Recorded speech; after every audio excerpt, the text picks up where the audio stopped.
Antes de comenzar nuestro descenso al mundo magníficamente horrible del Londres victoriano, tomémonos un momento para apreciar dónde estás sentado ahora mismo. Probablemente estés en una habitación con electricidad, calefacción central, agua corriente y fontanería interior. Puedes accionar un interruptor y desterrar la oscuridad, girar una manija y recibir agua limpia y potable, ajustar un termostato y controlar tu entorno. Puedes comunicarte instantáneamente con personas al otro lado del globo, viajar más rápido de lo que cualquier victoriano podría imaginar y acceder a más información de la que contenía toda la biblioteca británica en 1850.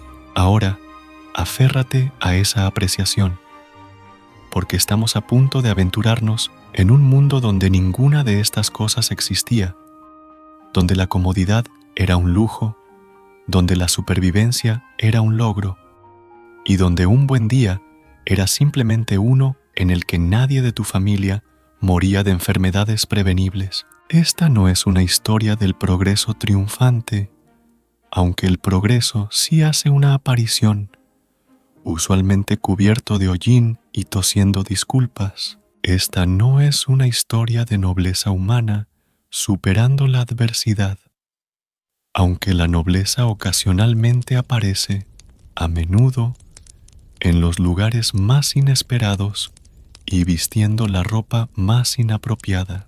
Esta es la historia de Londres victoriano, una ciudad que de alguna manera logró ser el centro del imperio más grande del mundo, mientras simultáneamente servía como demostración de todo lo que podía salir mal cuando los seres humanos decidían vivir juntos en grandes números sin realmente pensar en la logística.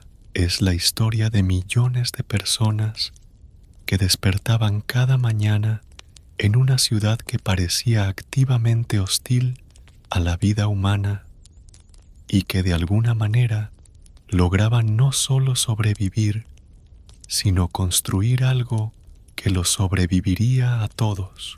No lo hicieron con gracia, no lo hicieron limpiamente, y ciertamente no lo hicieron rápidamente, pero lo hicieron, y ahora, con el beneficio de la retrospección, la calefacción central y los antibióticos, podemos mirar atrás a sus esfuerzos con esa mezcla especial de admiración, horror y alivio agradecido que viene de saber que no tenemos que vivir allí.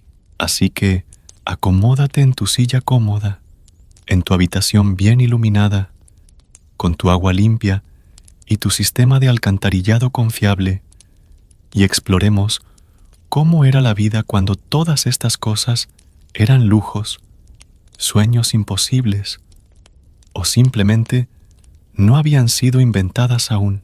Bienvenido al Londres victoriano, donde todo lo que podía salir mal usualmente salía mal, y donde los seres humanos demostraron que podían adaptarse a absolutamente cualquier cosa, incluyendo condiciones que no deberían haber sido compatibles con la vida humana.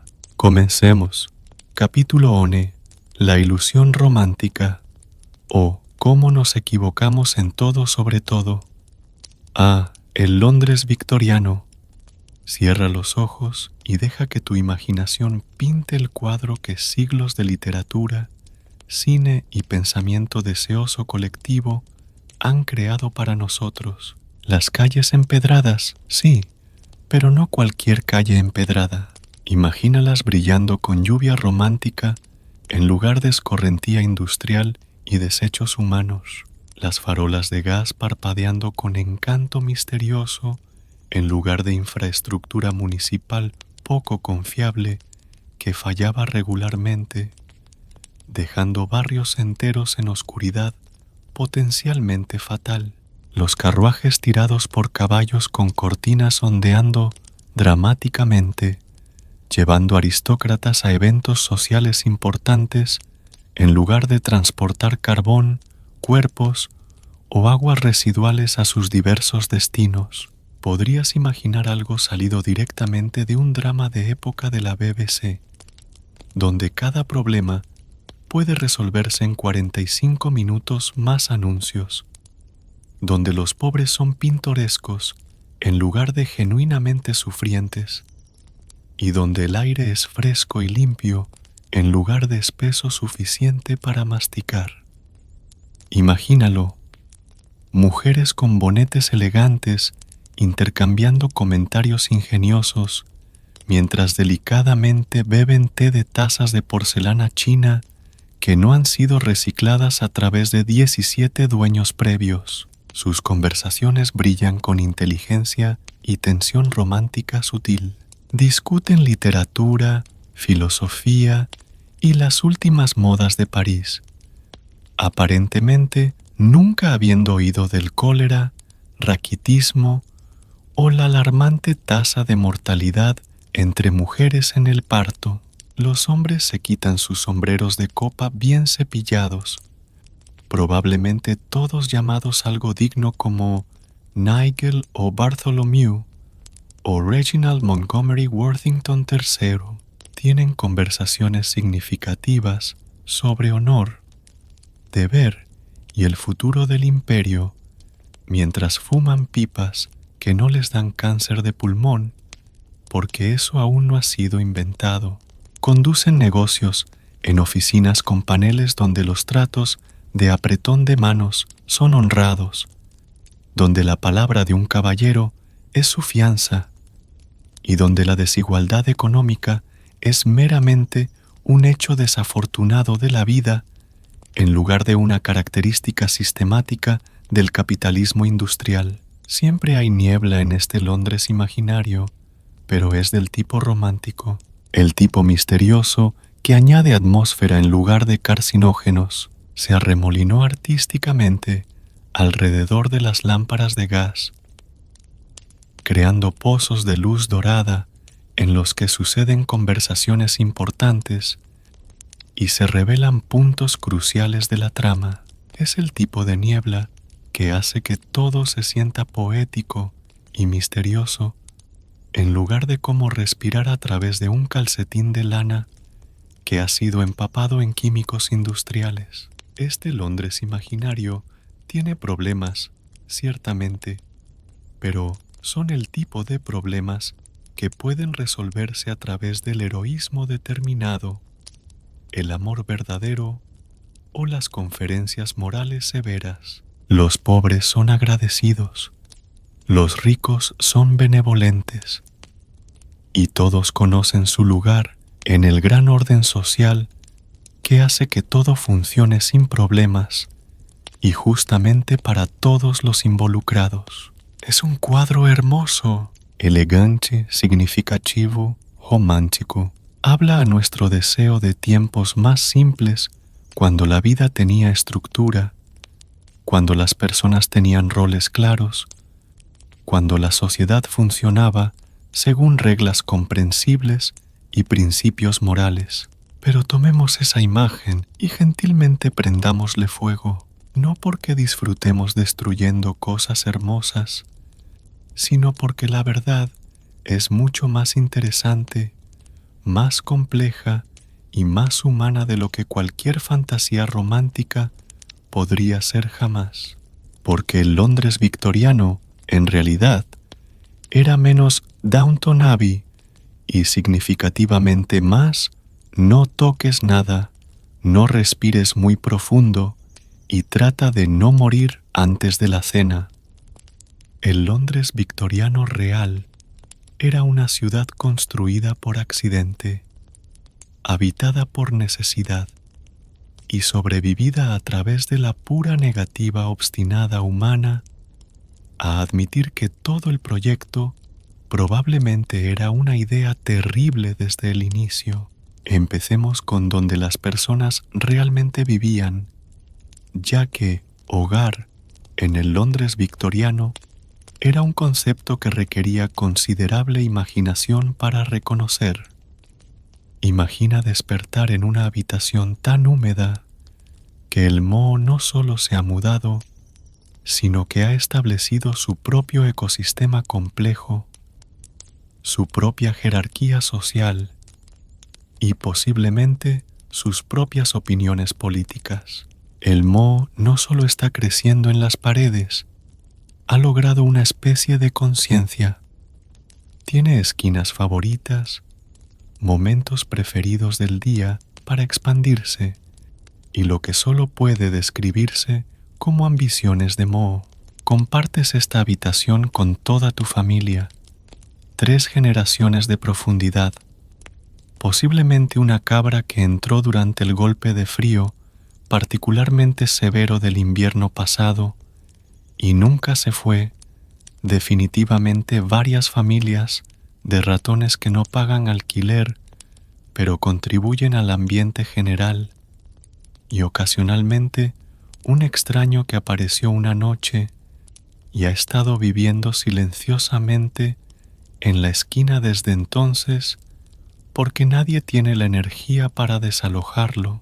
La habitación sirve múltiples funciones porque la especialización es un lujo. Es dormitorio, sala de estar, comedor, cocina, taller, guardería, cuarto de enfermos y cuando las circunstancias lo requieren, morgue.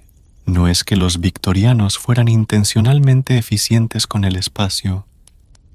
Literalmente no tenían otra opción. No hay privacidad.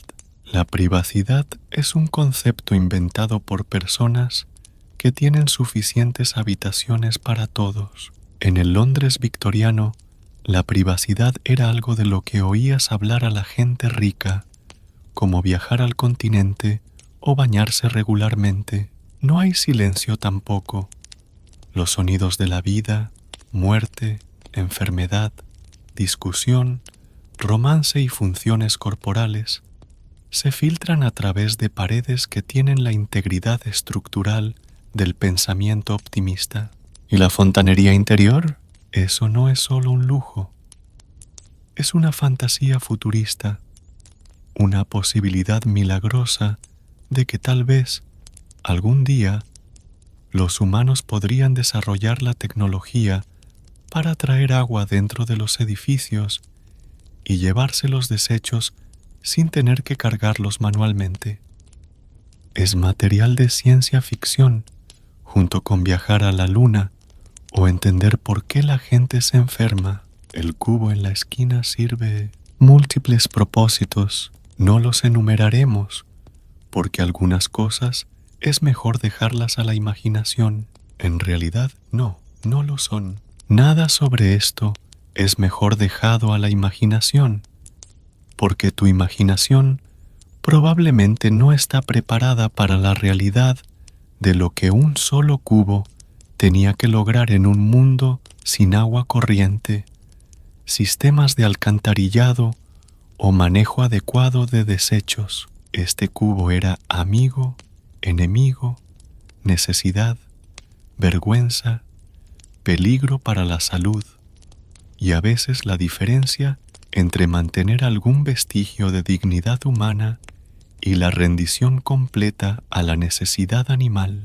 Las familias tenían relaciones con sus cubos, conocían sus peculiaridades, sus límites de capacidad, su tendencia a volcarse en momentos inconvenientes. Tenían horarios de cubo, jerarquías de cubo, emergencias de cubo. El cubo se vaciaba en contenedores más grandes, que se vaciaban en carretas, que se suponía llevaban el contenido a otra parte, pero a menudo solo los movían a diferentes barrios, creando un ecosistema urbano complejo de desechos rotatorios que nunca quite dejaba los límites de la ciudad. ¿Baños? Tal vez una vez a la semana, si eras elegante. Y por elegante, queremos decir que tenías acceso a suficiente agua que no había sido usada ya por otras 3 familias, un pequeño negocio y posiblemente un caballo. El agua de baño era un bien precioso, reciclado a través de múltiples usuarios con el optimismo de que el jabón podría de alguna manera restablecer su potencial de limpieza indefinidamente. El baño semanal era un evento, un ritual, una celebración de la ambición humana sobre las limitaciones prácticas. El agua tenía que calentarse, usualmente una olla a la vez, en un fuego que probablemente también servía para cocinar, calentar y consuelo psicológico. El proceso de bañarse involucraba coreografía cuidadosa. ¿Quién se bañaba cuándo? ¿En qué orden? ¿Con qué restos de jabón? ¿En qué contenedor? ¿Usando qué agua cada vez más gris? Los niños se bañaban al final, momento en el cual el agua parecía té débil y se sentía como, bueno, como agua que había sido usada por varias otras personas primero, pero aún era un baño, aún una afirmación de que los humanos eran diferentes de los animales, aún un recordatorio semanal de que la limpieza era una meta que valía la pena perseguir, incluso si no siempre era alcanzable. El agua en general era a menudo sospechosa. Podría ser marrón, sugiriendo que había recogido minerales y nutrientes adicionales durante su viaje a tu grifo. Podría saber a metal, indicando que las tuberías estaban contribuyendo con su propio sabor especial a la experiencia de beber. Podría llevar la esencia de todo lo que estaba río arriba, que incluía, pero no se limitaba a peces muertos, desechos humanos, escorrentía industrial, descarga química y el turista perdido ocasional que había caído y nunca logró salir. El agua no era automáticamente segura para beber. Esto parece obvio ahora, pero imagina vivir en un mundo donde el requerimiento más básico para la supervivencia humana no podía ser confiado. Cada vaso de agua era un riesgo calculado, una apuesta de que lo que estuviera en él probablemente no te mataría inmediatamente. Jabón lujoso, no solo caro, genuinamente lujoso, el tipo de cosa que podrías obtener para Navidad si había sido excepcionalmente bueno y nadie en la familia había muerto ese año. El jabón estaba hecho de grasa animal y lejía, que tenía que comprarse, transportarse y almacenarse cuidadosamente porque podía ser robado, podía echarse a perder o podía necesitarse para otros propósitos como hacer velas o nutrición de emergencia si las cosas se ponían realmente desesperadas. Las personas tenían relaciones con el jabón como las personas modernas tienen relaciones con el vino fino. Conocían el jabón bueno del malo. Podían identificar la calidad del jabón por olor, textura y cuánto picaba cuando se metía en los ojos. Guardaban astillas de jabón, reciclaban restos de jabón y hacían jabón nuevo de los restos del jabón viejo en un ciclo infinito de reencarnación jabonosa. ¿Y las calles? Oh, las calles. Si has estado imaginando algo de una adaptación de Jane Austen, bulevares arbolados, donde personas elegantes pasean mientras discuten el clima y la última novela, necesitas ajustar tus expectativas. Dramáticamente, las calles de Londres victoriano eran menos paseo elegante y más desafío de navegación con consecuencias fatales para los no preparados. Imagina, en cambio, un buffet de enfermedades con un acompañamiento de pavor existencial y una guarnición de productos de desecho industrial, estiércol de caballo. Y estamos hablando de cantidades industriales aquí, suficiente para fertilizar un condado pequeño y proporcionar empleo para toda una fuerza laboral de personas cuyo trabajo era palearlo de un lugar a otro lugar que era solo marginalmente mejor. Londres tenía cientos de miles de caballos, caballos de carreta, caballos de montar, caballos de carruaje, caballos de trabajo, caballos desempleados, esperando encontrar trabajo estable.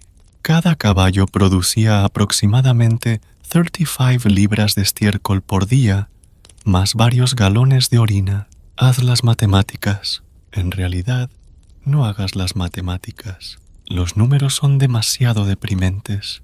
Capítulo To. La rutina diaria, y queremos decir rutina porque todo era abrasivo y agotador, te despiertas. En realidad, eso no es del todo exacto. Despertarse implica una transición pacífica del sueño a la conciencia, un surgimiento gentil de los sueños al abrazo acogedor de un nuevo día lleno de posibilidades y esperanza. Lo que realmente sucede en el Londres victoriano se describe más exactamente como ser devuelto por la fuerza a la conciencia por una combinación de incomodidad física, hostilidad ambiental y las funciones corporales de otras personas. Eres sacudido de la inconsciencia por el sonido de la tos, no tu propia tos, aunque te unirás al coro en breve, porque aparentemente la tos es contagiosa de maneras que la medicina victoriana aún no entiende del todo y no entenderá por varias décadas.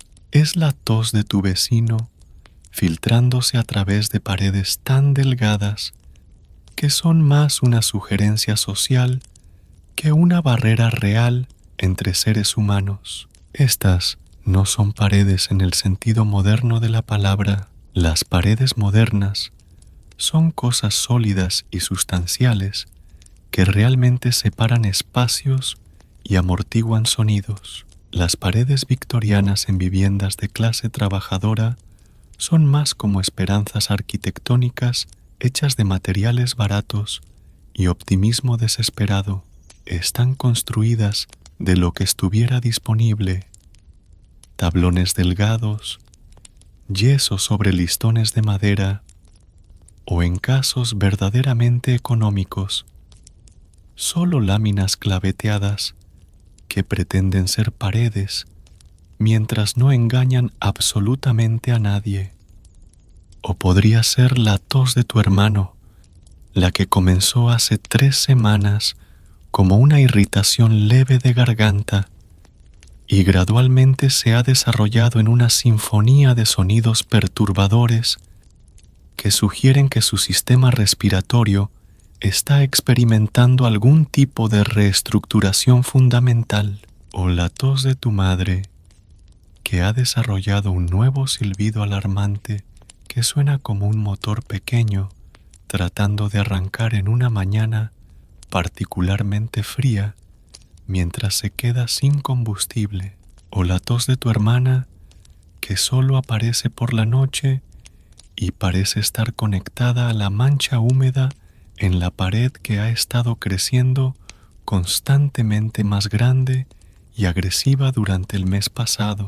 O la tos de tu padre, que él insiste que no es nada serio mientras simultáneamente se vuelve tonos cada vez más interesantes de gris. La sinfonía de tos es uno de los sonidos de fondo de la vida del Londres victoriano, tan constante y predecible como las campanas de la iglesia o los vendedores ambulantes o los gritos ocasionales de personas que han descubierto algo desagradable en su agua o su pan o sus vidas. Es difícil identificar de quién es qué tos realmente, porque las paredes son más sugerencia que sustancia.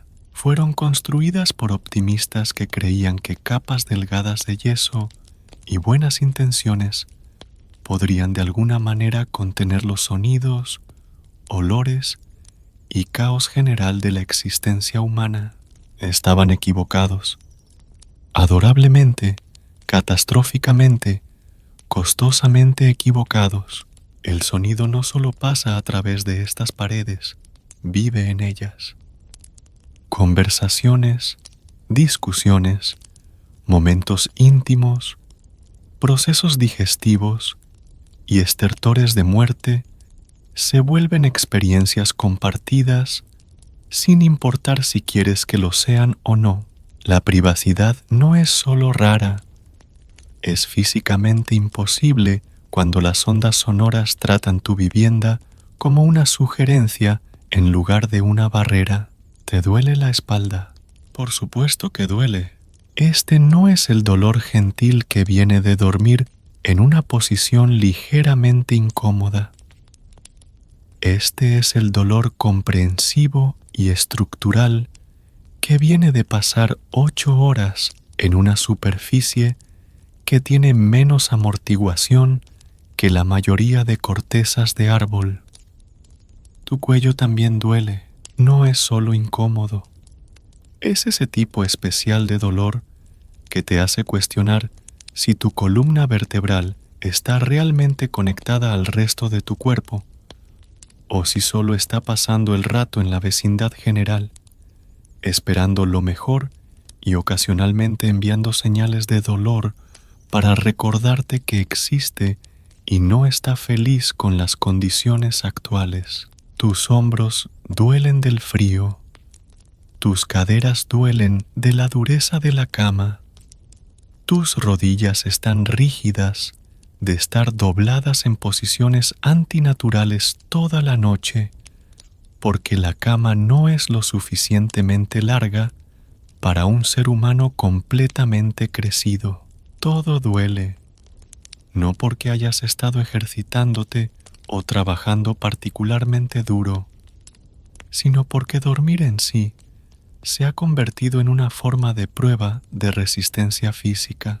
El colchón de paja debajo de ti tiene todo el soporte de un periódico arrugado. Y hablando de periódicos, eso podría ser realmente lo que está en tu colchón. Las noticias de ayer, literalmente. La paja era cara. Los periódicos viejos estaban fácilmente disponibles y gratis. Muchos colchones de clase trabajadora estaban rellenos con lo que fuera barato y disponible. Virutas de madera, trapos, periódicos viejos y a veces solo esperanzas y oraciones. Lo reorganizarías, tratarías de encontrar una posición que no se sintiera como dormir en una pila de sueños decepcionados, pero está congelado al suelo. No metaforicamente congelado, realmente congelado, porque es invierno y la calefacción es para gente rica y futuros hipotéticos que pueden nunca llegar. El colchón ha absorbido humedad del aire, del suelo, de tu cuerpo y de la humedad general que impregna todo en Londres. Esta humedad se ha congelado durante la noche, creando un colchón que no es solo incómodo sino activamente hostil. Es como dormir en un bloque frío y grumoso de hielo basado en agricultura que ocasionalmente se desplaza y cruje ominosamente durante la noche. Probablemente húmedo también, definitivamente húmedo, siempre húmedo. Húmedo es el estado natural de todo en el Londres victoriano. Si algo no está húmedo, o está en llamas, o ha estado muerto por mucho tiempo, la humedad no es solo humedad. Es una presencia, una entidad que se ha mudado a cada fibra, cada superficie, cada aliento que tomas. La humedad tiene un olor mohoso, orgánico, ligeramente dulce como la descomposición. Tiene una textura. Todo se siente ligeramente empapado, ligeramente sediente, como si el aire mismo tuviera peso y sustancia. Tiene una persistencia que te hace entender por qué la moda del Londres victoriano incluía tantas capas, no solo para el calor, sino como una barrera contra la humedad omnipresente que quería asentarse en tus huesos y quedarse ahí. Compartes esta única habitación y usamos el término habitación en el sentido arquitectónico más suelto posible, con 6 otras personas. 8 los domingos, cuando la familia extendida viene de visita, y por visita queremos decir colapsa de agotamiento y se queda porque literalmente no tienen a dónde más ir y el clima afuera podría matarlos. Estas no son unidades familiares nucleares como las entendemos hoy. Las familias victorianas de clase trabajadora eran arreglos complejos y fluidos de parientes, huéspedes, amigos y a veces completos extraños que habían negociado espacio para dormir a cambio de su porción de alquiler, comida o trabajo. Las familias acogían a cualquiera que pudiera contribuir algo, unas monedas, una porción de comida, ayuda con el cuidado de niños o solo otro cuerpo caliente para ayudar a calentar la habitación.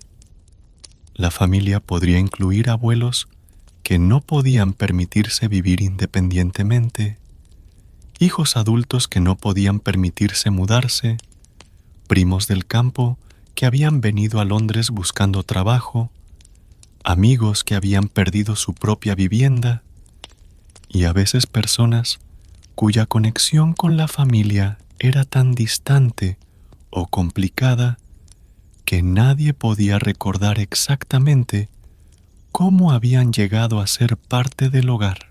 Se llama la habitación, no un dormitorio, porque eso implicaría que fue específicamente diseñado para dormir, lo cual no fue, no una sala de estar, porque vivir podría ser un término demasiado generoso para lo que sucede aquí. No una habitación familiar, porque familia implica elección, y la mayoría de estas personas están aquí por accidente, economía o terquedad obstinada y sangrienta.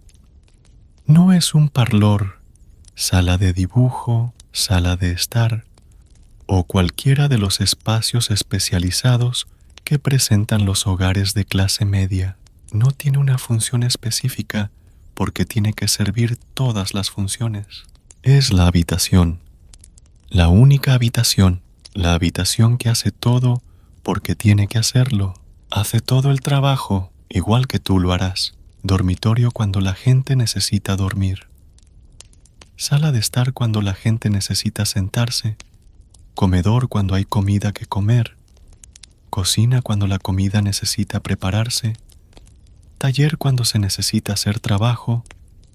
Guardería cuando los bebés necesitan cuidado.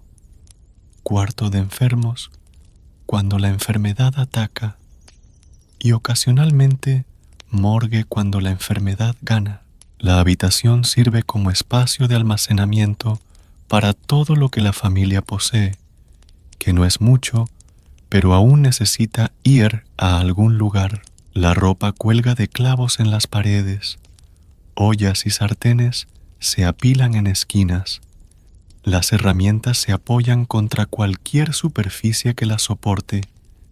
Y las posesiones personales encuentran hogares en cajas, canastas o solo montones que todos acuerdan no disturbar. Durante el día, los arreglos para dormir se guardan para hacer espacio para las actividades diarias. Los colchones se enrollan o apilan, las mantas se doblan y la habitación se transforma de dormitorio a espacio de vida a través de una coreografía compleja de mover, almacenar y arreglar que sucede cada mañana y tarde.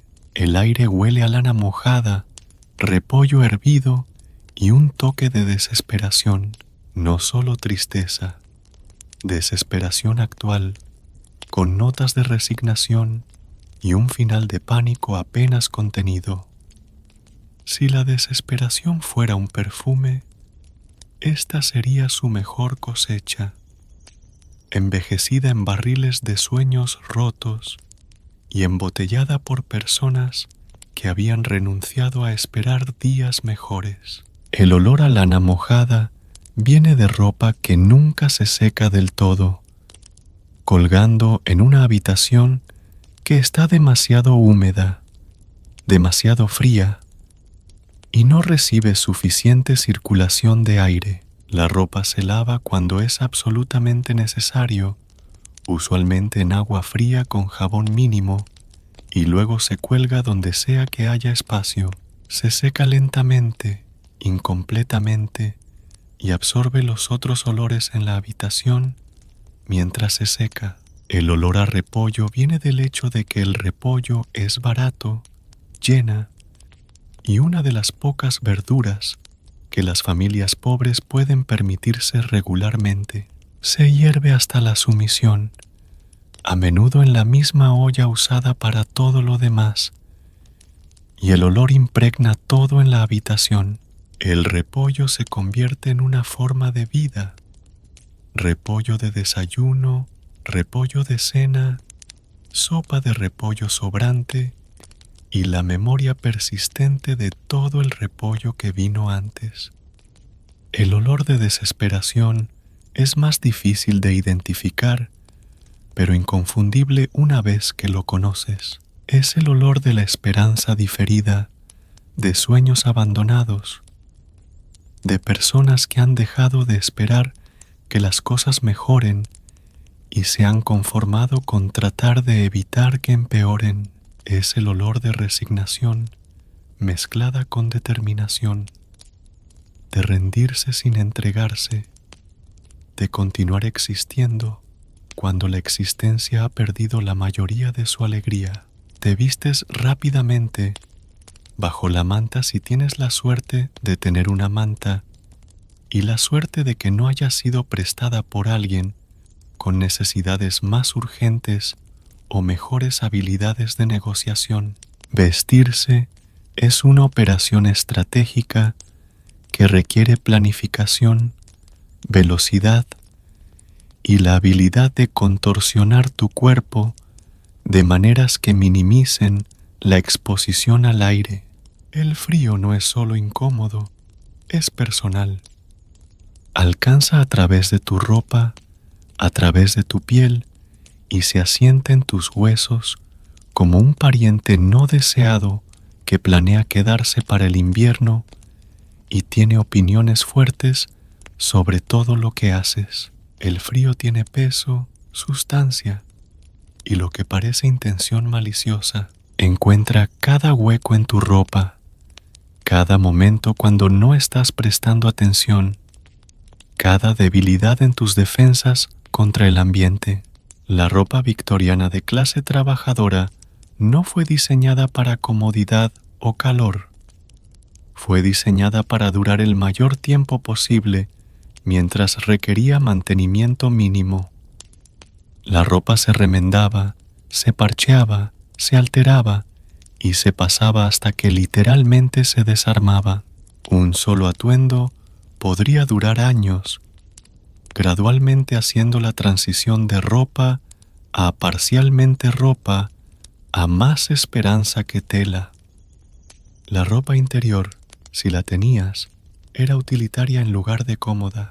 Algodón si eras afortunado, lana si eras práctico, y fibras misceláneas si estabas desesperado. Esta ropa se lavaba infrecuentemente, se remendaba constantemente y se usaba hasta que lograba una especie de integridad estructural que era más memoria que material. Las personas poseían lo que podían cargar, lo que podían permitirse reemplazar y lo que absolutamente no podían vivir sin. Una persona trabajadora podría tener 2 cambios de ropa, uno para usar, uno para lavar, o más comúnmente, uno para usar y acceso ocasional a instalaciones de lavandería que podrían hacer que el único conjunto fuera ligeramente menos sucio.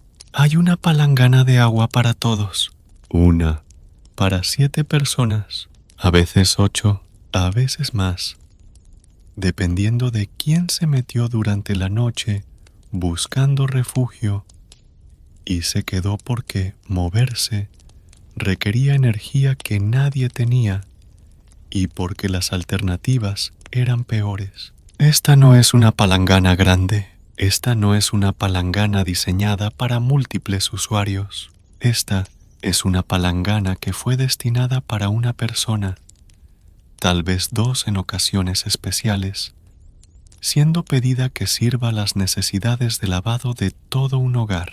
Es como pedirle a una taza de té que sirva el té de la tarde a todo el ejército británico. El agua está fría, obviamente. El agua caliente requeriría calentarla, lo que requeriría combustible, lo que requeriría dinero que gastaste en comida ayer, o trataste de gastar en comida, pero terminaste gastándolo en alquiler, porque el desalojo es incluso menos cómodo que el agua fría. El combustible era caro, tomaba tiempo prepararlo y era potencialmente peligroso de usar. Calentar agua significaba calentarla sobre un fuego que servía múltiples propósitos y no podía desperdiciarse en lujos como agua tibia para lavarse.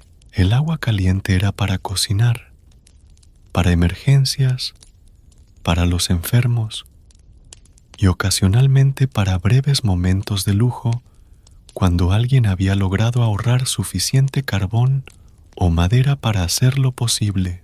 El agua también está turbia, no brumosa romántica o misteriosamente neblinosa, propiamente turbia, como si alguien hubiera estado lavando cosas en ella que probablemente no deberían haberse lavado en agua destinada para caras. La turbidez podría venir de residuos de jabón, de usuarios previos, de las tuberías por las que viajó, o de la convicción general de que el agua limpia era pedir demasiado de una ciudad que ya estaba haciendo su mejor esfuerzo para proporcionar cualquier agua en absoluto, y ya tiene el jabón de alguien más flotando en ella. Si tienes la suerte de tener jabón, más probablemente tiene el optimismo de alguien más, la esperanza de que solo el agua podría ser suficiente para lograr algún parecido de limpieza, o al menos para remover la evidencia más visible de los encuentros de ayer con el ambiente de Londres. Te lavas la cara de todos modos, porque la higiene es relativa, y relativo a no lavarse en absoluto. Esto cuenta como prácticamente lujoso. El agua es impactante en su frialdad, un despertar más efectivo que el café y considerablemente menos placentero. Si te despierta, asumiendo que no estabas ya despierto por la tos, el frío, el dolor y la sensación general de que hoy será muy parecido a ayer, solo ligeramente peor porque eres un día mayor y un día más desgastado. Lavarse se convierte en una operación rápida y eficiente. Salpicar agua en la cara, frotar brevemente con las manos, secar con cualquier tela que esté disponible y seguir adelante antes de que el frío te haga lamentar toda la empresa. Es higiene reducida a sus elementos más esenciales. Limpieza perseguida con eficiencia desesperada. El acto de lavarse es más simbólico que efectivo. Es una afirmación diaria de que aún eres humano, aún civilizado, aún mantienes alguna conexión con la idea de que la limpieza importa incluso cuando las circunstancias hacen que la limpieza real sea casi imposible de lograr. ¿Desayuno? Es adorable que incluso preguntes si estás pensando en una comida apropiada con múltiples cursos, comida caliente, ingredientes frescos y el tiempo para disfrutarla. Necesitas ajustar tus expectativas. Dramáticamente, una corteza de pan Si estás teniendo un buen día, este no es pan fresco de una panadería. Este es pan que ha estado por ahí por un día o 2 o 3, gradualmente haciendo la transición de comida a material de construcción. La corteza es literal. El pan ha desarrollado una cáscara protectora contra el ambiente que debe ser ablandada o masticada con determinación. Tal vez algo de avena si las ratas no se la han adjudicado primero. Y si puedes identificar cuál de las sustancias grises y coaguladas en la cocina podría haber sido una vez avena. La avena en hogares de clase trabajadora no era la comida reconfortante, cálida y cremosa de las historias navideñas. Era cualquier grano que fuera más barato, hervido con agua hasta que lograba una consistencia que podía caritativamente llamarse comida. Las ratas son una presencia constante, no mascotas, sino compañeros de cuarto que por casualidad son de una especie diferente. Están mejor alimentadas que la mayoría de los residentes humanos porque son más exitosas encontrando comida. Las relaciones con las ratas son parte de la vida diaria. ¿Qué contenedores no pueden abrir? ¿Qué comidas prefieren? ¿Cómo almacenar cosas para que las ratas obtengan su parte sin tomar todo? Té. Si queda algo del intento de ayer de civilización, siempre té. No porque sea acogedor, no porque sea una tradición británica encantadora, sino porque hervir el agua la hace marginalmente menos probable que te mate inmediatamente. El té es purificación de agua victoriana disfrazada como bebida. El té no es fresco. A menudo son hojas de té reutilizadas empapadas hasta que han entregado todo lo que tienen que ofrecer y luego empapadas otra vez por negativa obstinada a desperdiciar cualquier cosa que pudiera tener valor nutricional o psicológico. El té proporciona calor, cafeína y el ritual reconfortante de hacer algo civilizado incluso cuando todo lo demás sobre tus circunstancias sugiere que la civilización es un lujo que no te puedes permitir. Siempre té porque el agua caliente podría matar bacterias. Esto no se basa en entendimiento científico.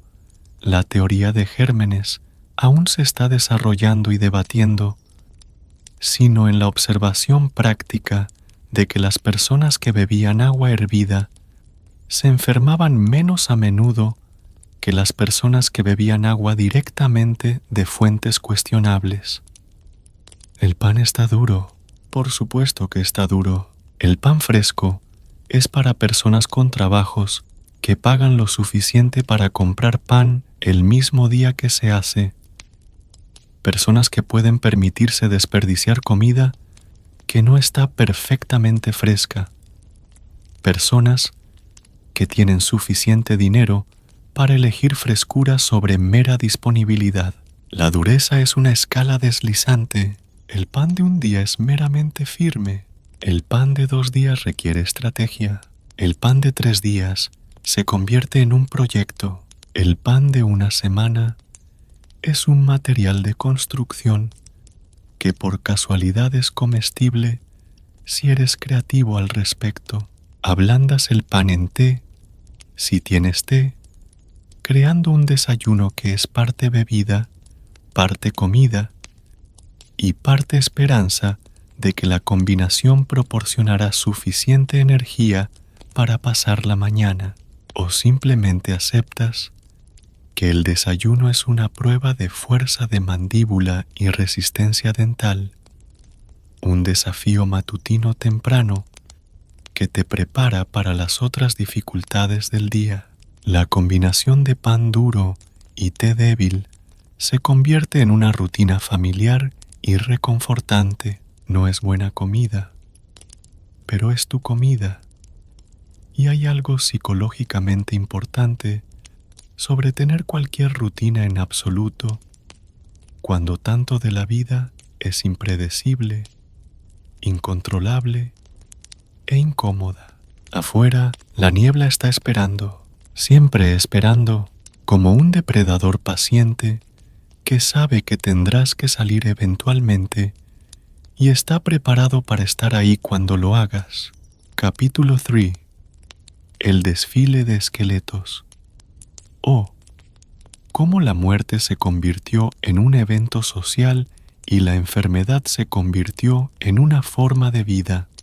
Así que lograste pasar el día. Solo eso vale una medalla, o al menos un pedazo de pan ligeramente menos duro.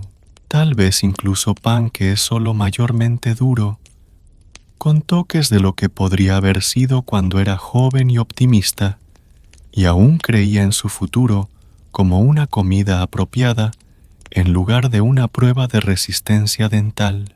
Pero el Londres victoriano, en toda su ambición empapada de smog y entusiasmo industrial, tenía algunos esqueletos en el sótano de carbón. Bueno, más que algunos, suficientes para llenar varios cementerios, lo cual hizo, repetidamente, con eficiencia impresionante y una completa falta de sentimentalismo sobre el proceso. Empecemos con el tema favorito de todos, la enfermedad, el plato de muestra del Londres victoriano de sufrimiento humano, servido diariamente a ricos y pobres por igual, aunque los pobres recibían porciones significativamente más grandes y tenían que comer las suyas sin utensilios. Tuberculosis, cólera, fiebre tifoidea, difteria, escarlatina, viruela, tifus, neumonía, bronquitis, influenza. Se lee como un menú de restaurante del infierno, donde cada plato está garantizado para arruinar tu día y muy posiblemente toda tu existencia restante. Todo servido generosamente por agua sucia, ventilación pobre, hacinamiento, malnutrición, estrés, agotamiento y una creencia social firme de que los gérmenes eran solo rumores esparcidos por personas que odiaban la suciedad y querían arruinar la diversión de todos. La ciencia médica victoriana había decidido que las enfermedades eran causadas por miasma, aire malo. No estaban completamente equivocados. El aire era definitivamente malo, lo suficientemente malo para ser considerado un arma de destrucción masiva por estándares modernos. Pero se perdieron el pequeño detalle sobre bacterias y virus, lo que significaba que sus soluciones eran a menudo creativas, ocasionalmente divertidas y raramente efectivas. La teoría del miasma llevó a algunos enfoques interesantes de la salud pública. Si el aire malo causaba enfermedad, entonces la solución era obviamente mejor aire. Esto llevó a esfuerzos para mejorar la ventilación, eliminar olores fétidos y limpiar agua estancada.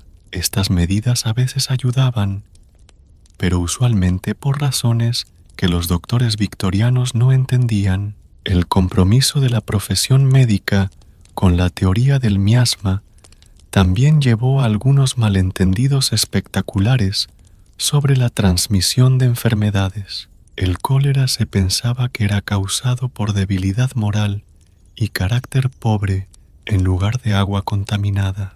La tuberculosis se consideraba una enfermedad romántica que afectaba a personas de temperamento artístico sensible en lugar de una infección bacteriana que prosperaba en condiciones de hacinamiento.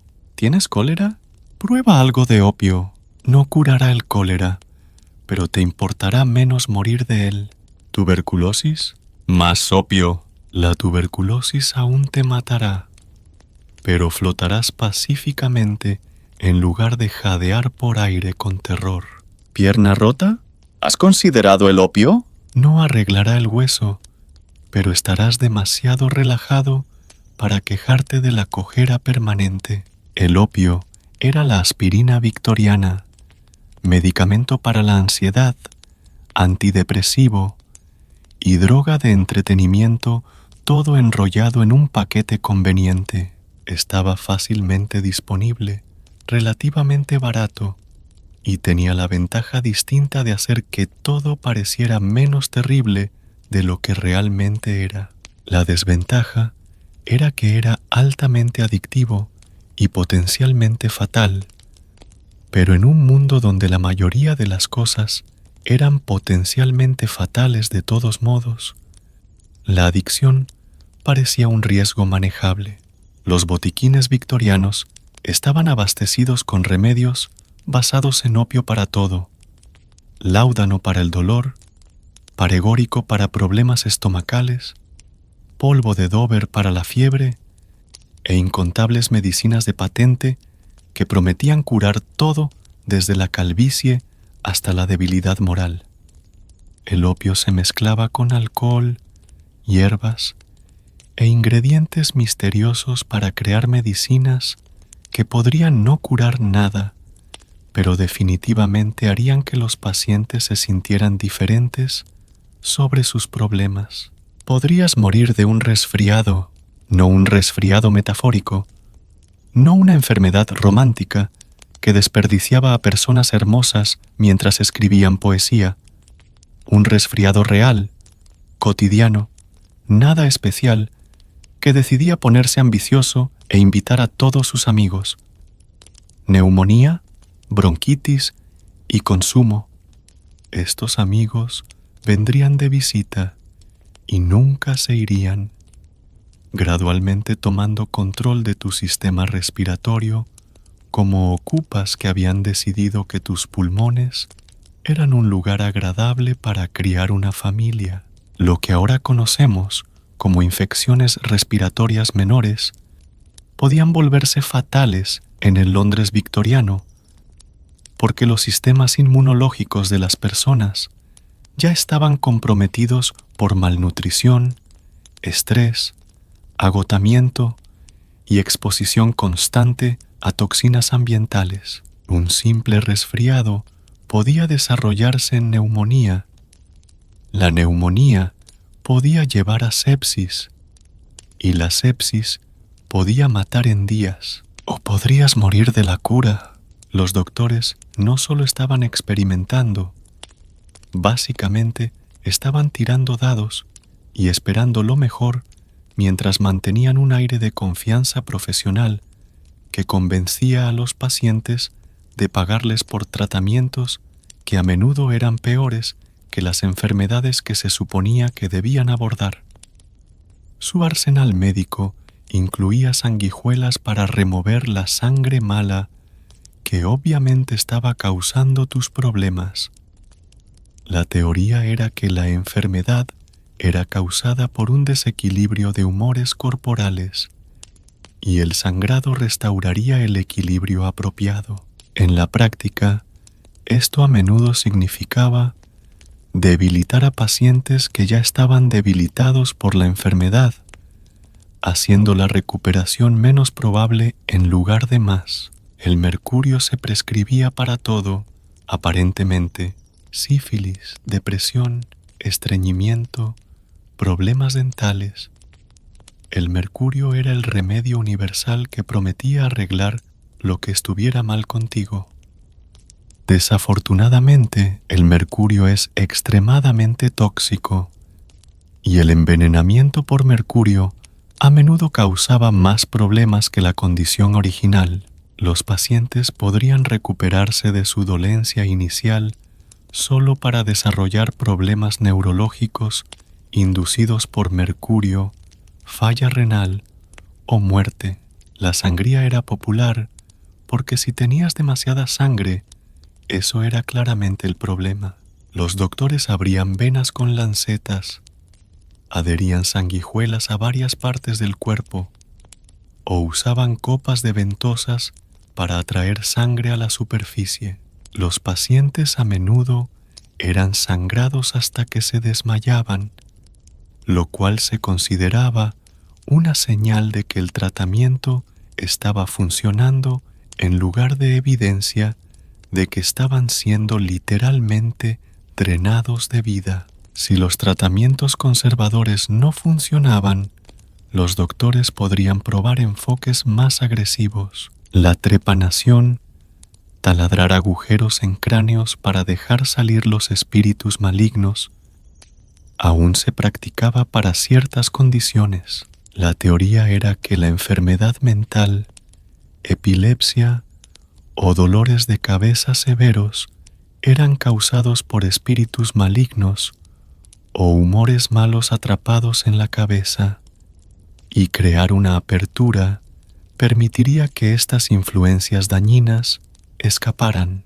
Luego está la mortalidad en general, que el Londres victoriano había convertido en algo de una forma de arte, una institución social y un sector económico mayor.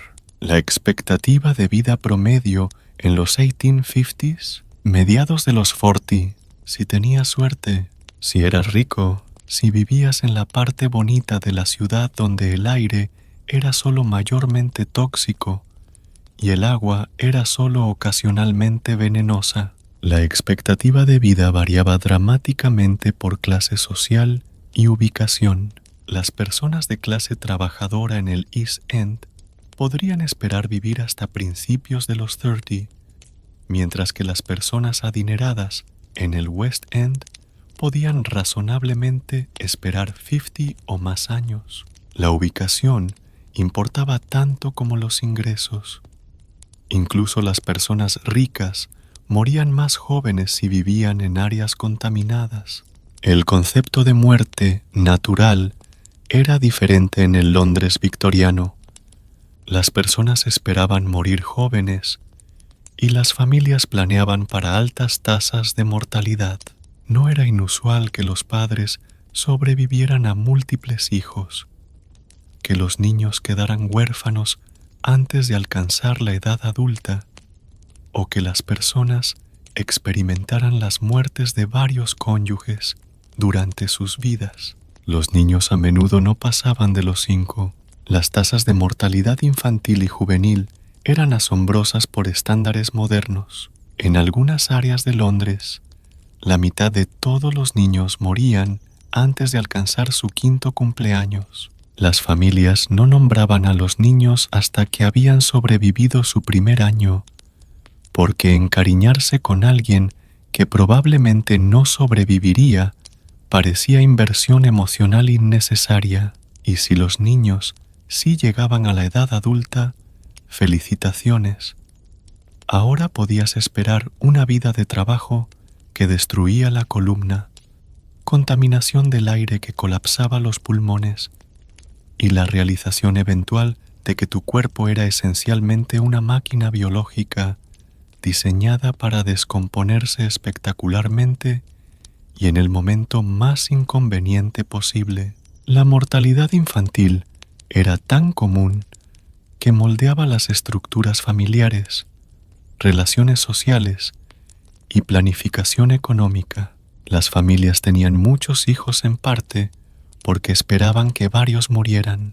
La muerte infantil era trágica, pero no inusual. Las comunidades habían desarrollado rituales, prácticas y sistemas de apoyo para lidiar con la pérdida regular de niños. Los nombres de bebés victorianos se leen como una lista memorial: esperanza, fe, caridad, paciencia, gracia, misericordia. Todas virtudes que los niños necesitarían en abundancia, asumiendo que vivieran lo suficiente para entender los conceptos. Los padres daban a los niños nombres que reflejaban sus esperanzas para el carácter del niño y su conciencia de que la supervivencia misma requería fortaleza espiritual y moral. Los niños que sobrevivían la infancia enfrentaban diferentes desafíos a diferentes edades. Los niños pequeños podrían morir de accidentes, enfermedades infecciosas o malnutrición. Los niños en edad escolar enfrentaban peligros laborales si eran forzados al trabajo, negligencia educativa si no podían permitirse la escuela, y la amenaza constante de enfermedades epidémicas que barrían escuelas y barrios. No olvidemos la clase social, que no era solo desigualdad, sino un enfoque completamente diferente a la existencia humana. Ser pobre no era solo desafortunado, se veía como un fallo personal, un déficit moral, un defecto de carácter que claramente habías elegido para ti mismo porque disfrutabas el desafío de sobrevivir con recursos inadecuados mientras la sociedad te juzgaba por no ser mejor en ello. La clase social determinaba no solo tus ingresos, sino tu acceso a atención médica, educación, vivienda, protección legal y dignidad humana básica. Los pobres no solo estaban económicamente desfavorecidos, se consideraban moralmente sospechosos, intelectualmente inferiores y personalmente responsables de sus circunstancias, sin importar los factores sistémicos que creaban y mantenían la pobreza. Los victorianos de clase media y adinerados desarrollaron teorías elaboradas para explicar la pobreza que los absolvían de responsabilidad mientras justificaban su propio privilegio. Los pobres eran pobres porque carecían de fibra moral, porque gastaban dinero en alcohol en lugar de necesidades, porque tenían demasiados hijos, porque no trabajaban lo suficientemente duro. Estas teorías ignoraban la realidad de que la pobreza era causada por salarios bajos, desempleo, enfermedad y explotación económica sistémica. Si no podías pagar alquiler, la casa de trabajo te esperaba, un lugar alegre donde la esperanza iba a retirarse y morir silenciosamente en una esquina. La casa de trabajo era la forma de la sociedad de decir: si no puedes permitirte vivir, te ayudaremos a practicar estar muerto mientras aún técnicamente respiras. Las casas de trabajo estaban diseñadas para ser lo suficientemente desagradables que las personas harían cualquier cosa para evitarlas, pero inevitables suficientemente que la mayoría de las personas pobres eventualmente las experimentarían. Separaban familias, proporcionaban solo suficiente comida para prevenir la inanición real y se aseguraban de que la vida adentro fuera tan miserable que nadie elegiría la vida de casa de trabajo sobre incluso las formas más desesperadas de independencia.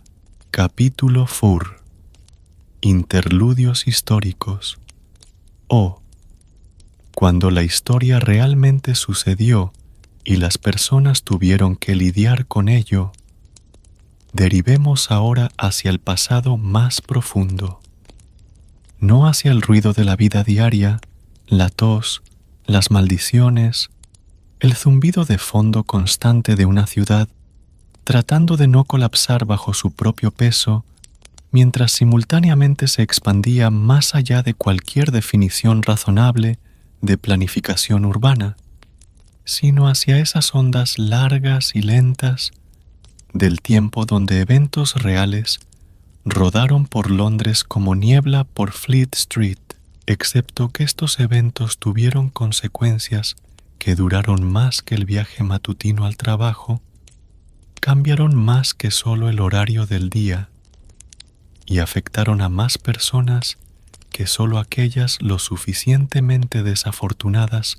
para ser atrapadas en ellos. Estos fueron los momentos cuando las acciones individuales se intersectaron con fuerzas históricas para crear cambios que sobrevivirían a las personas que los hicieron. Estos son los tipos de historias que no demandan atención con gritos y drama, aunque a menudo involucraban considerable gritería y drama cuando estaban sucediendo, solo tararean suavemente en el fondo de la historia, como una canción de cuna con tifoidea, cambiando todo mientras pretenden ser partes perfectamente normales de la vida en una ciudad donde nada era normal, pero todos pretendían que lo era.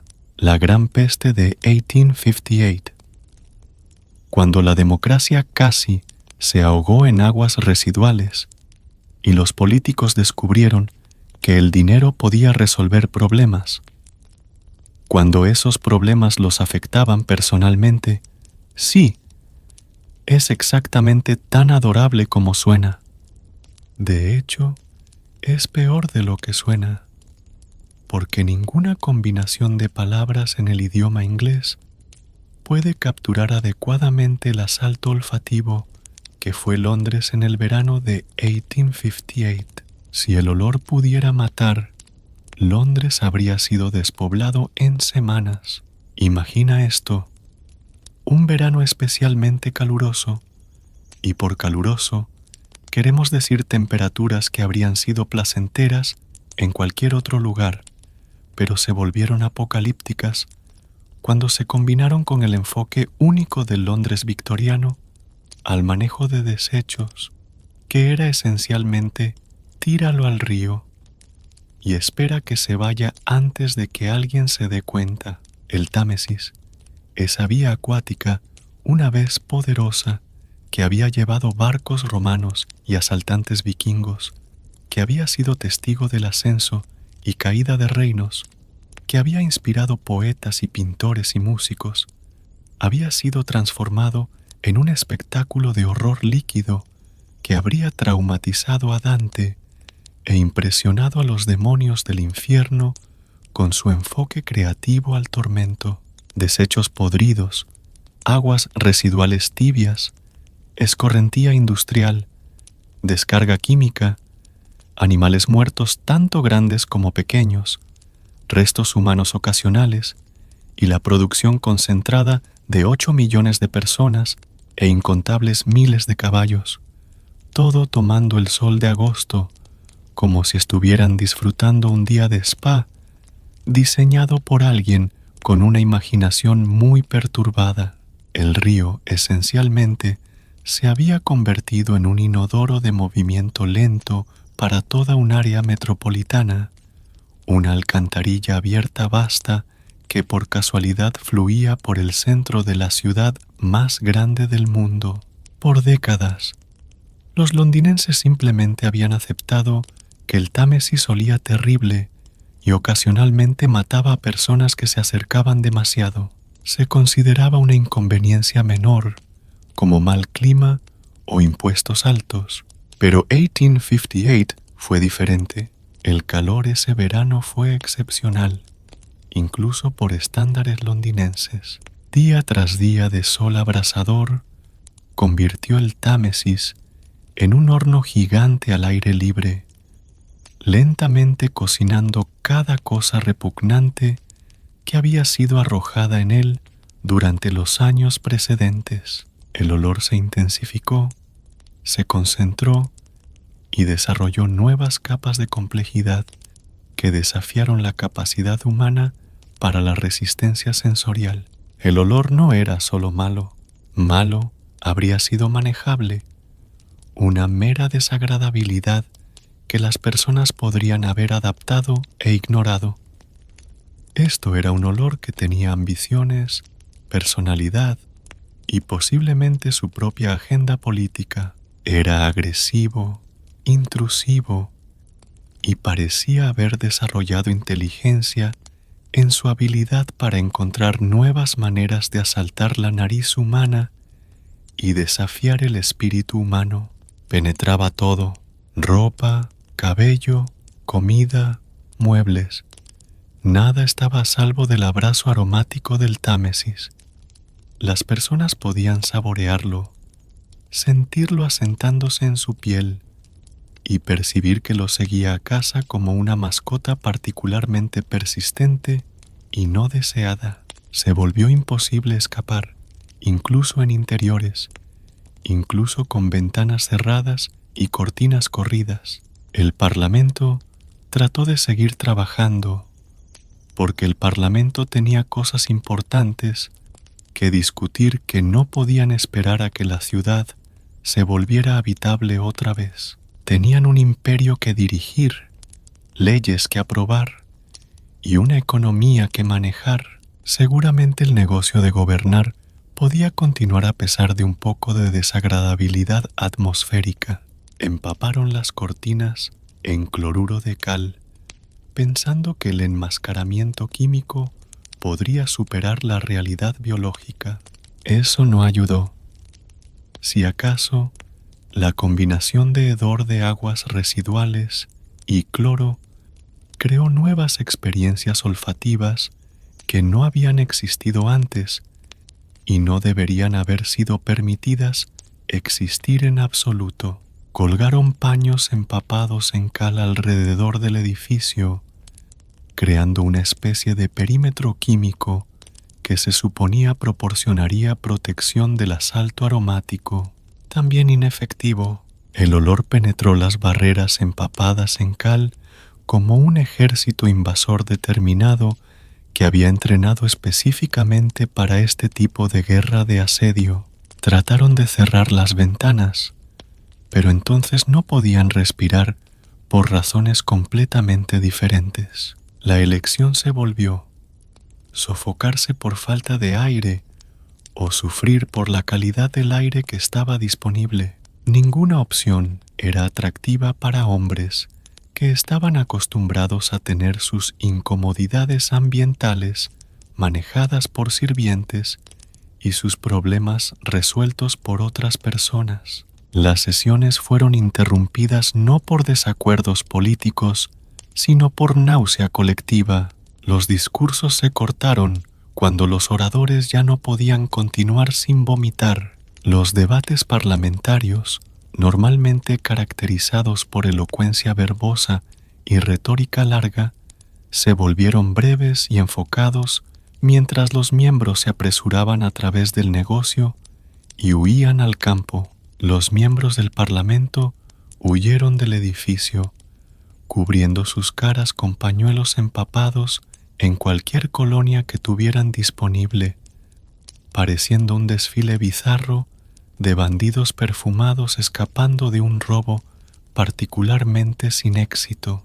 Debates importantes se pospusieron, la legislación se retrasó y la maquinaria del gobierno se detuvo porque la democracia, resultó, no podía funcionar cuando todos estaban teniendo arcadas. La crisis alcanzó un punto de quiebre cuando se volvió claro que el Parlamento literalmente no podía reunirse mientras el Támesis continuara su asalto a la dignidad humana. La institución misma que gobernaba el imperio más grande del mundo estaba siendo derrotada por olores de aguas residuales. La ironía no se perdió en nadie.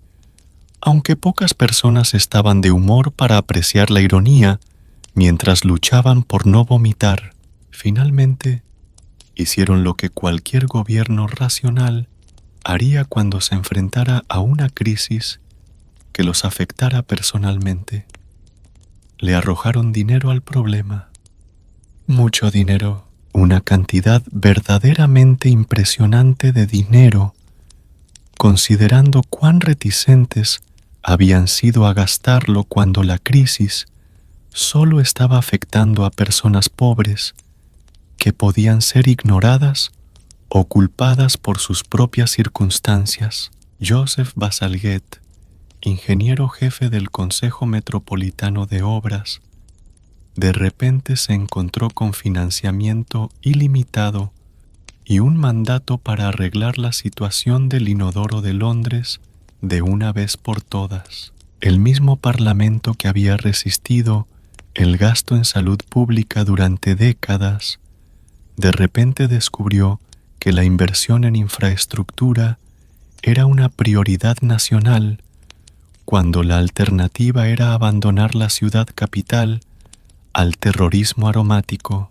Bazalgette, quien había estado proponiendo mejoras de alcantarillado durante años mientras le decían que eran demasiado caras, demasiado complejas y demasiado innecesarias, de repente se convirtió en el hombre más importante de Inglaterra. Su solución era simple en concepto, revolucionaria en ejecución: construir un sistema de alcantarillado apropiado que realmente manejara los desechos en lugar de solo moverlos de un lugar a otro. No solo cualquier sistema de alcantarillado, una maravilla de ingeniería que se convertiría en la plantilla para el saneamiento moderno mundial. Bazalgette diseñó una red de alcantarillado interceptor que recolectaría desechos de todo Londres, los llevaría lejos de áreas pobladas, los trataría apropiadamente y los descargaría con seguridad río abajo, donde no envenenarían el suministro de agua de la ciudad o asaltarían las fosas nasales de la ciudad. El sistema incluía múltiples alcantarillas interceptoras corriendo de este a oeste a través de Londres, recolectando desechos de alcantarillas más pequeñas y llevándolos a instalaciones de tratamiento río abajo. Las estaciones de bombeo usaban energía de vapor para mover aguas residuales cuesta arriba cuando era necesario.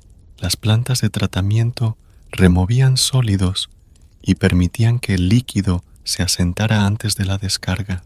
Era comprensivo, sofisticado y revolucionario en su enfoque al manejo de desechos urbanos. La construcción tomó años, costó una fortuna equivalente a billones en dinero moderno y transformó completamente la relación de Londres con sus propios desechos. El proyecto empleó miles de trabajadores, requirió excavaciones masivas a través de la ciudad e involucró desafíos de ingeniería que empujaron los límites de la tecnología contemporánea.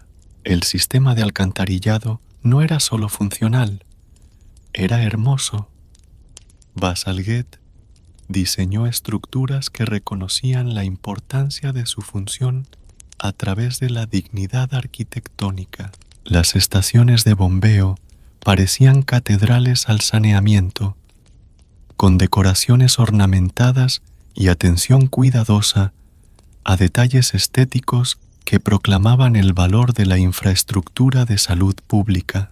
El proyecto resolvió tan comprensivamente el problema de desechos de Londres que gran parte del sistema de alcantarillado de Bazalgette aún está en uso hoy, silenciosamente manejando la producción digestiva de 9 millones de personas que no tienen idea de que le deben su experiencia cómoda de baño a un ingeniero victoriano que se hartó de políticos que se negaban a financiar infraestructura hasta que una crisis hizo que la inacción fuera imposible. Así que de una manera, el Londres moderno le debe su fontanería a un olor tan agresivo que casi cerró el gobierno.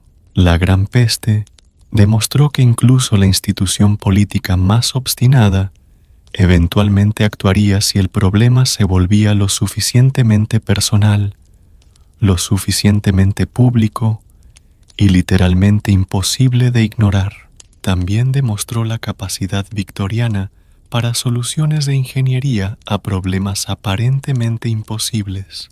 Cuando estaban apropiadamente motivados y financiados, los ingenieros victorianos podían transformar ciudades, remodelar paisajes y resolver problemas que habían plagado la civilización humana durante milenios. La Gran Peste se convirtió en un punto de inflexión en la política de salud pública, demostrando que el gobierno tenía una responsabilidad de manejar ambientes urbanos, que la inversión en infraestructura era esencial para la supervivencia urbana y que algunos problemas requerían acción colectiva en lugar de responsabilidad individual. Dulces sueños, sabiendo que debajo de tus pies yace uno de los logros de ingeniería más grandes de la humanidad, construido porque los políticos no podían soportar el olor de los desechos de su propia ciudad y decidieron hacer algo al respecto solo cuando su propia comodidad estaba amenazada. La huelga de las cerilleras de 1888, cuando las llamas más pequeñas encendieron el fuego más grande y las chicas adolescentes desafiaron al capitalismo industrial, sin realmente tener la intención.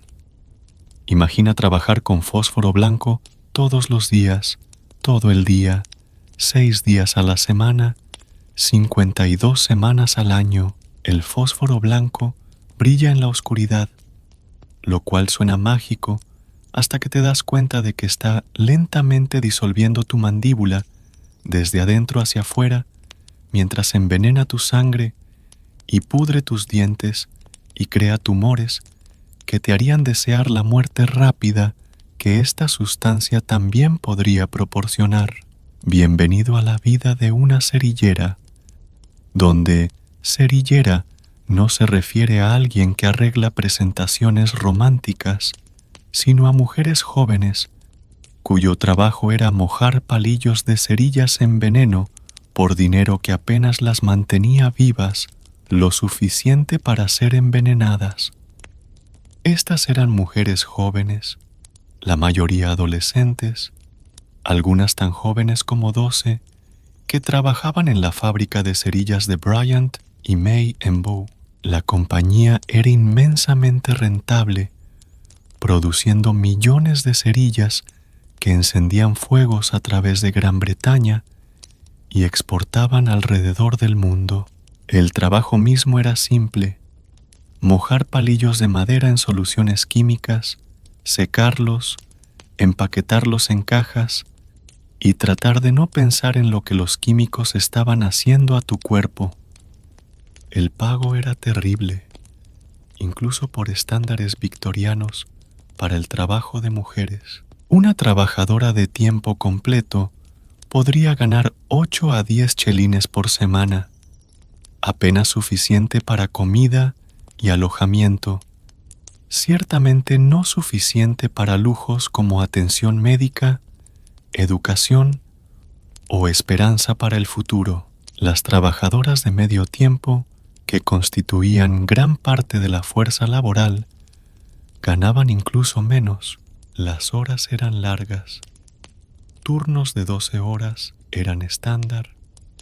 Días de 14 horas eran comunes durante periodos ocupados, y las trabajadoras que llegaban incluso unos minutos tarde enfrentaban multas que podían reducir sus salarios ya miserables a casi nada. No había descansos excepto por un breve periodo de almuerzo, no había licencia por enfermedad y no había seguridad laboral. Las condiciones de trabajo habrían sido ilegales si alguien se hubiera molestado en hacerlas ilegales, pero las regulaciones de seguridad de fábricas eran mínimas y raramente aplicadas. La maquinaria era peligrosa, los químicos eran tóxicos, el edificio estaba mal ventilado y los peligros para la salud simplemente se aceptaban como aspectos inevitables del empleo industrial. Pero el horror real era la mandíbula de fósforo, una condición causada por exposición prolongada al fósforo blanco.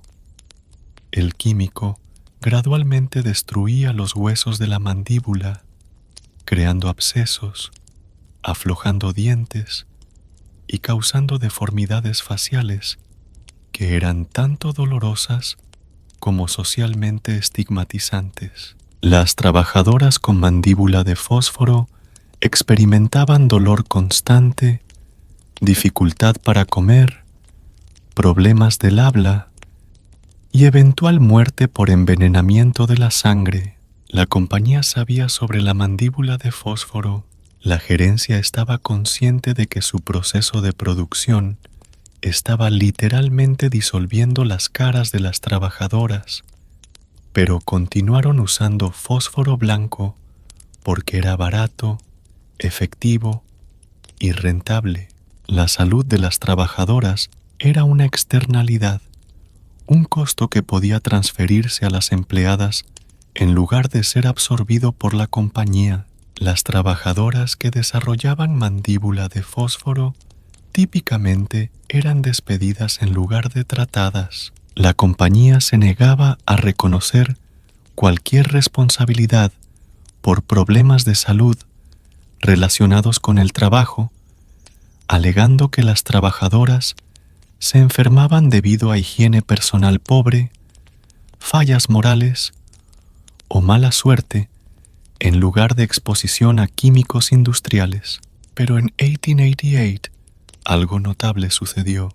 Estas mujeres jóvenes, a quienes se les había enseñado toda su vida a aceptar cualquier tratamiento que los empleadores ofrecieran, a quienes se les había dicho que su papel era trabajar silenciosa y agradecidamente por cualquier salario que pudieran obtener, a quienes se les había criado para creer que desafiar la autoridad era tanto fútil como moralmente incorrecto, dijeron suficiente, no con violencia, aunque habrían estado justificadas en quemar la fábrica y todo lo asociado con ella, no con sabotaje, aunque destruir la maquinaria que las estaba destruyendo habría tenido perfecto sentido.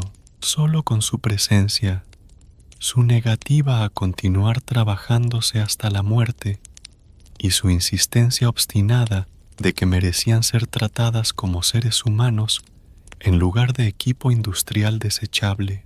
La huelga comenzó cuando la gerencia trató de imponer un nuevo sistema de multas que habría reducido sus salarios ya miserables aún más. Se esperaba que las trabajadoras pagaran por sus propios materiales, compraran sus propias herramientas y ahora enfrentaran penalidades por llegar tarde, por hablar durante el trabajo, por cometer errores y esencialmente por ser humanas en un lugar de trabajo que demandaba que funcionaran como máquinas sin las necesidades, pensamientos o sentimientos inconvenientes que venían con ser humanas. Una mujer, Annie Besant, una activista socialista y periodista, escribió un artículo sobre las condiciones en la fábrica. Esclavitud blanca en Londres describía la situación de las trabajadoras en términos que hicieron que los lectores de clase media se sintieran incómodos, comparando el trabajo asalariado con la esclavitud y cuestionando si las trabajadoras británicas realmente estaban mejor que las personas esclavizadas en América. La gerencia estaba furiosa y demandó que Besant retractara sus declaraciones. Cuando se negó, trataron de forzar a las trabajadoras a firmar una declaración diciendo que eran felices, bien tratadas y agradecidas por su empleo. Las trabajadoras leyeron la declaración, se miraron unas a otras, pensaron sobre sus mandíbulas disolviéndose y sus salarios de inanición y sus días de 14 horas, y dijeron no. La gerencia amenazó con despedir a cualquiera que no firmara la declaración de lealtad. Las trabajadoras consideraron esta amenaza, calcularon cuánto peor sería el desempleo que su empleo actual y tomaron una decisión que sorprendió a todos, incluyéndose a sí mismas. Renunciaron. Todas ellas, toda la fuerza laboral se fue, dejando a los dueños con miles de cerillas que mojar y nadie dispuesta a envenenarse lentamente haciéndolo. La huelga fue espontánea, no planeada y completamente sin precedentes. Se suponía que las mujeres jóvenes no organizaran acciones laborales. Se suponía que no tuvieran representación sindical. Se suponía que no desafiaran la autoridad industrial o hicieran demandas políticas. Se suponía que trabajaran silenciosamente, murieran silenciosamente y fueran reemplazadas por otras mujeres jóvenes que también trabajarían y morirían silenciosamente. Pero no hicieron lo que se suponía que hicieran. En cambio, se reunieron afuera de la fábrica, celebraron reuniones, organizaron líneas de piquete y demandaron mejores salarios, condiciones de trabajo más seguras, un fin al sistema de multas y reconocimiento de su derecho a organizarse. Se transformaron de trabajadoras individuales en una fuerza colectiva que desafió las suposiciones fundamentales del capitalismo industrial. La huelga duró semanas. Las cerilleras no tenían sindicato, no tenían fondo de huelga, no tenían aliados políticos poderosos y no tenían protecciones legales. Lo que tenían era solidaridad, terquedad y una ira justa que había estado acumulándose durante años como presión en una máquina de vapor que finalmente había encontrado una válvula de liberación. Lo que también tenían, inesperadamente, era apoyo público. El público estaba horrorizado de aprender lo que se necesitaba para hacer algo tan simple y común como una cerilla. Los periódicos cubrieron su historia con simpatía, describiendo mujeres jóvenes cuya salud estaba siendo destruida para el beneficio de los dueños de fábricas. Las donaciones llegaron a raudales de personas que querían apoyar a trabajadoras desafiando la explotación industrial. Las cerilleras se convirtieron en símbolos de resistencia de la clase trabajadora y derechos de las mujeres. Su historia inspiró a otros trabajadores, particularmente otras trabajadoras que previamente no habían visto posibilidad de desafiar a sus empleadores. La huelga demostró que incluso los trabajadores más impotentes podían organizarse, resistir y ganar si se mantenían unidos. La compañía, enfrentada con indignación pública, publicidad negativa y una fábrica vacía, finalmente acordó negociar. Las trabajadoras no ganaron todo lo que demandaban, pero ganaron suficiente para hacer que la huelga valiera la pena. Mejor pago, condiciones de trabajo mejoradas, un fin al sistema de multas arbitrarias y, más importante, reconocimiento de su sindicato y su derecho a organizarse. Más significativamente, ganaron reconocimiento de su dignidad como seres humanos en lugar de como equipo industrial. La huelga estableció el principio de que los trabajadores tenían derechos que los empleadores estaban obligados a respetar, que las ganancias industriales no podían justificar cualquier nivel de sufrimiento de trabajadores y que la acción colectiva podía desafiar incluso el poder industrial más atrincherado. La victoria no fue completa. El fósforo blanco continuó siendo usado en la producción de cerillas por varios años más, y la mandíbula de fósforo continuó destruyendo la salud de las trabajadoras. Pero la huelga creó impulso para la reforma industrial, organización de trabajadores y conciencia pública de las condiciones de fábrica que eventualmente llevaron a mejores regulaciones de seguridad y la eliminación del fósforo blanco de la producción de cerillas. Jack el Destripador, 1888. Cuando la niebla se volvió personal y el miedo se convirtió en residente de Whitechapel, la niebla se espesó ese otoño. Las noches más oscuras las calles más peligrosas y las mujeres en Whitechapel comenzaron a desaparecer de maneras que eran diferentes de las desapariciones usuales que caracterizaban la vida en el East End de Londres. Esto no era inusual en sí mismo. Las personas desaparecían en el Londres victoriano todo el tiempo, regular y predeciblemente. La pobreza se las llevaba gradualmente. La enfermedad las removía súbitamente.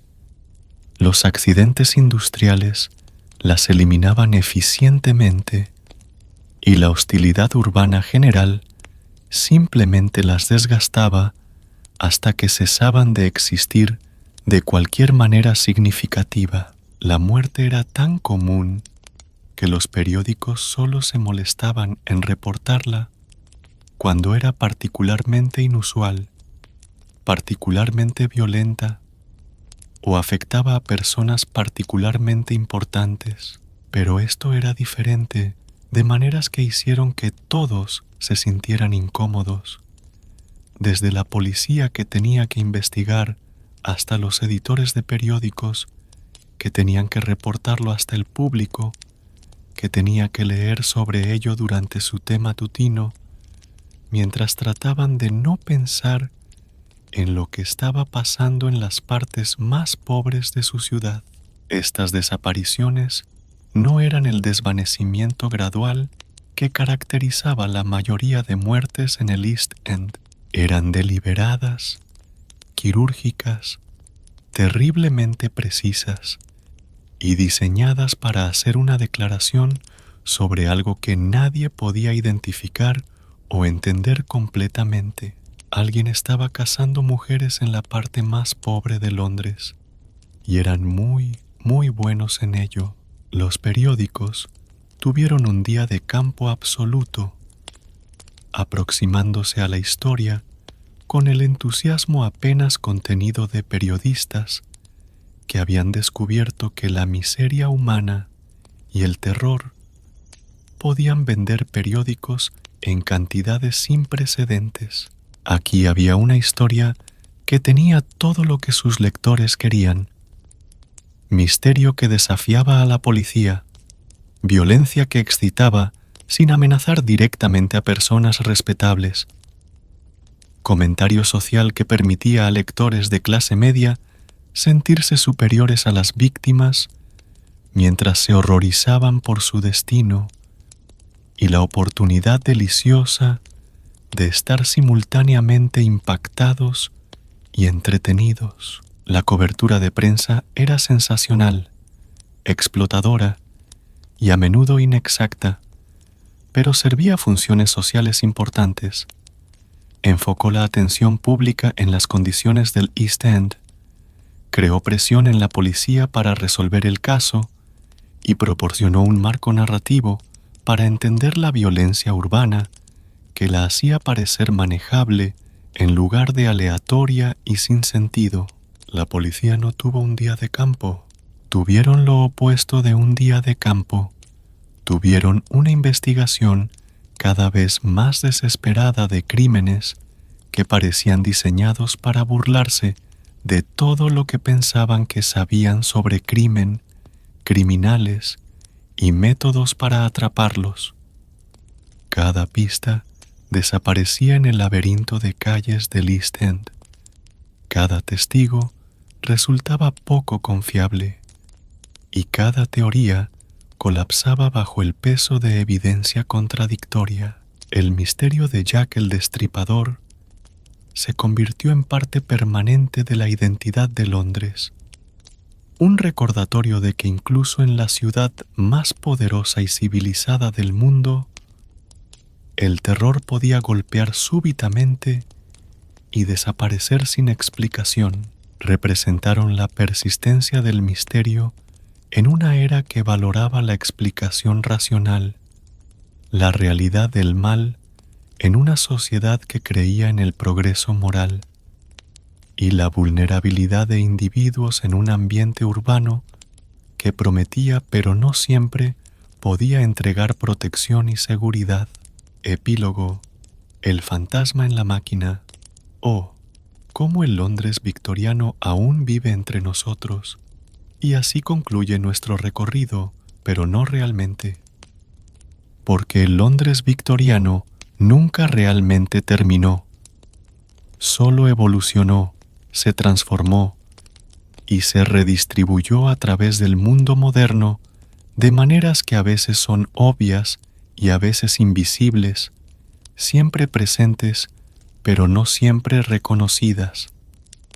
Camina por Londres hoy y estás caminando sobre huesos victorianos. El sistema del metro, que lleva millones de pasajeros diariamente, aún sigue rutas planeadas por ingenieros que murieron antes de la invención de luces eléctricas en sus túneles. Las alcantarillas que previenen brotes de cólera aún fluyen a través de tuberías diseñadas por Joseph Bazalgette, quien nunca podría haber imaginado que llevaran los desechos de 9 millones de personas mientras mantienen su integridad estructural después de más de 150 años de uso continuo.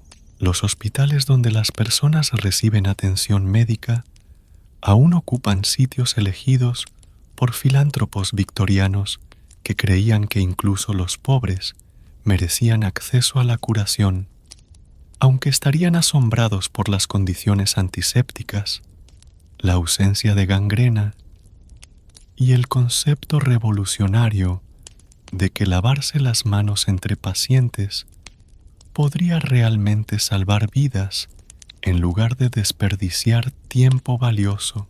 Los museos donde los niños aprenden sobre el mundo fueron construidos con ganancias de exhibiciones victorianas que mostraron los logros del imperio mientras ignoraban los costos humanos de esos logros. Las escuelas donde se enseña democracia fueron establecidas por reformadores victorianos que creían que la educación podía resolver todos los problemas sociales, aunque podrían estar desconcertados por la idea de que las niñas deberían aprender matemáticas y los niños pobres deberían recibir la misma calidad de instrucción que los ricos.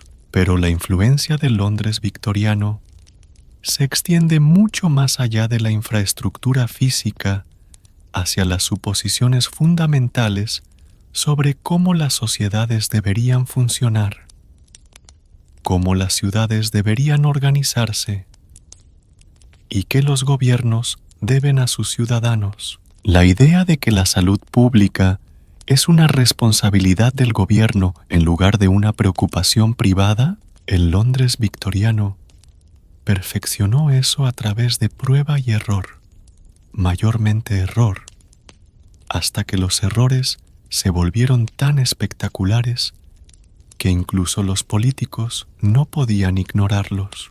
El concepto de que los trabajadores tienen derechos que los empleadores deben respetar en lugar de privilegios que pueden retirarse a voluntad. Las cerilleras y trabajadores de muelles e incontables, otros lucharon por ese reconocimiento, a menudo literalmente, mientras les decían que sus demandas eran irrazonables, antibritánicas y contrarias a la ley natural. La suposición de que las ciudades deberían tener agua limpia, transporte eficiente y sistemas de manejo de desechos que protejan la salud pública en lugar de maximizar las ganancias privadas.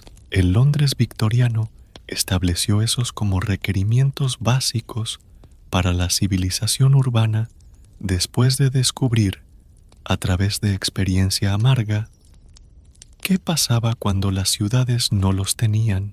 La creencia de que las sociedades tienen obligaciones de proteger a sus miembros más vulnerables en lugar de permitir que las fuerzas del mercado determinen quién vive y muere.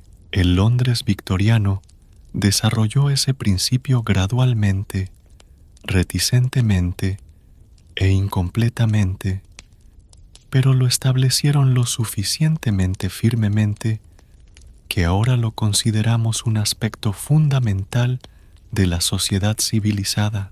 Incluso nuestros problemas son victorianos. Desigualdad de ingresos en una escala que amenaza la estabilidad social. El Londres victoriano fue pionero en eso, demostrando cómo el capitalismo industrial podía crear riqueza sin precedentes mientras la concentraba en menos manos que nunca antes. Degradación ambiental causada por priorizar el crecimiento económico sobre la sostenibilidad ecológica. El Londres victoriano mostró al mundo cómo envenenar aire, agua y suelo mientras llamarlo progreso y esperar que las generaciones futuras lidien con las consecuencias. Pero el Londres victoriano también nos dio modelos para resistencia, adaptación y mejora gradual que continúan inspirando a personas enfrentando desafíos aparentemente insuperables. La organización comunitaria que reúne a personas a través de diferencias de antecedentes, creencias y circunstancias, la ayuda mutua que comparte recursos durante crisis, el humor oscuro que encuentra comedia en la catástrofe y la persistencia obstinada que continúa trabajando para mejorar a pesar de fallas repetidas y reveses. El fantasma del Londres victoriano persigue nuestras discusiones contemporáneas sobre política urbana, salud pública, derechos de trabajadores y responsabilidad social. Cada debate sobre acceso a la atención médica hace eco de argumentos victorianos sobre si las sociedades tienen obligaciones de cuidar a sus enfermos y pobres. Cada discusión sobre regulación ambiental refleja luchas victorianas para equilibrar el crecimiento económico con la salud pública. Cada conversación sobre derechos de trabajadores resuena con conflictos laborales victorianos que establecieron principios fundamentales sobre dignidad humana en relaciones laborales. Y de alguna manera, aún estamos aquí, aún luchando con muchos de los mismos desafíos que enfrentaron, aún tratando de descubrir cómo vivir juntos en grandes números sin destruirnos unos a otros o el ambiente, aún adaptándonos a cambios tecnológicos que suceden más rápido de lo que nuestras instituciones sociales pueden evolucionar para manejarlos, aún esperando que nuestros hijos tengan mejores vidas que nosotros, aún respirando, aún levantándonos cada mañana, aún tratando de hacer las cosas ligeramente mejores de lo que las encontramos. Y en el Londres victoriano, eso era tan bueno como podía ser, lo cual, considerando todo lo que trabajaba contra la supervivencia y felicidad humana en ese tiempo y lugar, era realmente bastante notable. Igual que nosotros, igual que los seres humanos en todas partes, en cada era, haciendo su mejor esfuerzo con lo que tienen mientras esperan algo mejor y trabajando para hacer esa esperanza realidad, una pequeña mejora a la vez, un acto de persistencia humana obstinada tras otro, una generación construyendo sobre los esfuerzos de la generación anterior mientras prepara la fundación para lo que venga después. Así que, aquí estamos. Has sobrevivido al Londres victoriano, al menos la versión de audio. Has vagado por los callejones manchados de hollín, compartido una corteza de pan con vecinos invisibles y esquivado ratas metafóricas con gracia notable, todo desde la seguridad de tu burrito de manta, y seguro, tal vez no durarías un día completo en ese entonces. Honestamente, la mayoría de nosotros no lo haríamos. La fontanería interior nos ha arruinado de la mejor manera posible. Pero ¿sabes qué? Está bien. Significa que las personas que sí sobrevivieron, de alguna manera, contra todas las probabilidades, eran más resistentes de lo que les damos crédito.